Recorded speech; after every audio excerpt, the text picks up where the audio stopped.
নতুন বিয়ে করা স্ত্রীর সাথে ড্রয়িং রুমের সোফায় বসে টিভি দেখছিলাম। আর সোফার পাশে মেঝেতে বসে টিভি দেখছিল 10-11 বছরের কাজের মেয়েটি। ওর নাম শেফালি। দরিদ্র ঘরের মেয়ে, বাবা নেই, মা আছে। আমাদের গ্রামে ওদের বাড়ি, সেই সূত্রে আমাদের চেনে।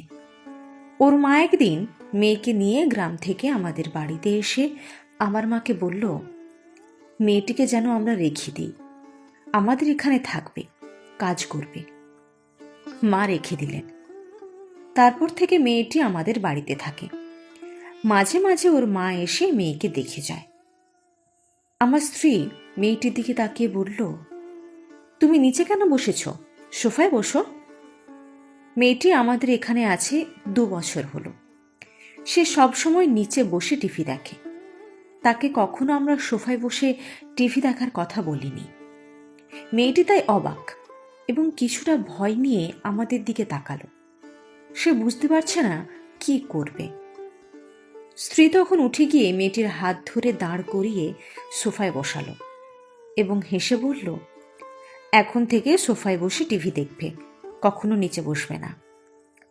মেয়েটি জড়সড় হয়ে বসে টিভি দেখতে লাগলো। কিছুটা দূর থেকে মা দৃশ্যটি দেখলেন।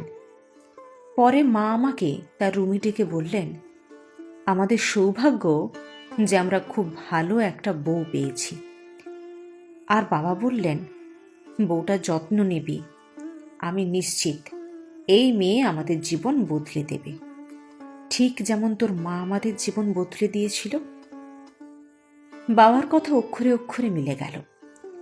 শহরের আমাদের এক খণ্ড জমি নিয়ে 12 বছর ধরে মামলা চলছিল। জমিটির বর্তমান মূল্য প্রায় 1 কোটি টাকা। জমিটি এক প্রভাবশালী লোক জোর করে দখল করে রেখেছিল। কিছুদিন পর ওই মামলার রায় হলো এবং আমরা জিতলাম। বাবা সেদিন আদালত কক্ষে আমাকে আবারও বললেন, বউটার যত্ন নিবি। কিন্তু বাবার কথা শেষ পর্যন্ত রাখতে পারলাম না। একদিন রান্নায় লবণ একটু বেশি হয়েছিল বলে গলা চড়িয়ে স্ত্রীকে বললাম, কি রেঁধেছ এসব? মুখেই তো দেওয়া যাচ্ছে না। আরও বেশ কিছু কথা বললাম। বাবা তখন ছুটে এসে ধমকে আমাকে বললেন, ওই খাবার তো আমরাও খেয়েছি, কই আমাদের তো সমস্যা হয়নি। আর মা বললেন, কথা ভদ্রভাবে বলবি, বেয়াদপের মতো কথা সহ্য করব না। আমি আর কিছু না বলে বড় বড় কদম ফেলে ডাইনিং রুম থেকে বেরিয়ে গেলাম। পরদিন অফিসে গিয়ে জানলাম, বড় অঙ্কের টাকার হিসেব গন্ডগোল হয়েছে। আর অফিসের টাকার দায়িত্ব যেহেতু আমার, তাই দোষটা আমার ওপর পড়ল। বস আমাকে শান্ত গলায় বললেন, টাকার হিসেব যদি না মেলে তাহলে পুলিশকে জানাবেন এবং চাকরিও যাবে। শুনে মনটা ভীষণ খারাপ হয়ে গেল। পুরো অফিস তন্ন তন্ন করে খুঁজেও ওই টাকাগুলোর সন্ধান পেলাম না। অফিসের বাইরে অন্য কোথাও রেখেছি কিনা তাও মনে পড়ল না। দুঃসংবাদের এখানেই শেষ নয়।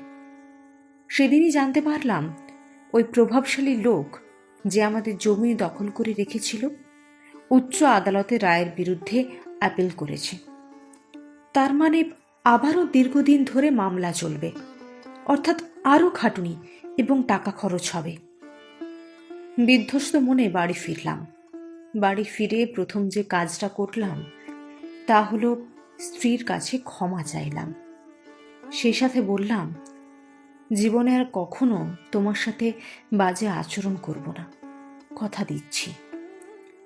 স্ত্রী কিছুক্ষণ চুপ থেকে বলল, শেফালিকে স্কুলে ভর্তি করাতে চাই, আমি নিজে ওকে পড়াবো।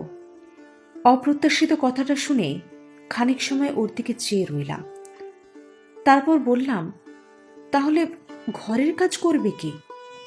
আমি শুনেছি ওর মা গ্রামের মানুষের বাড়িতে কাজ করে, কোনো রকমে বেঁচে আছেন।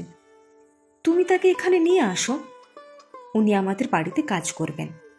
আর মা মেয়ে একসাথে থাকলে তাদেরও ভালো লাগবে।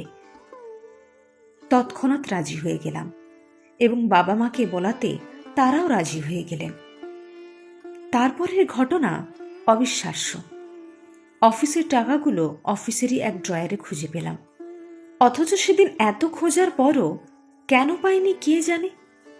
আর দ্বিতীয় অবিশ্বাস্য ঘটনা হলো, ওই প্রভাবশালী লোকটি আচমকা মামলা তুলে নিল। লোকটির হঠাৎ এই মন পরিবর্তনের কারণ হলো, লোকটির একমাত্র ছেলের শরীরে ক্যান্সার ধরা পড়েছিল।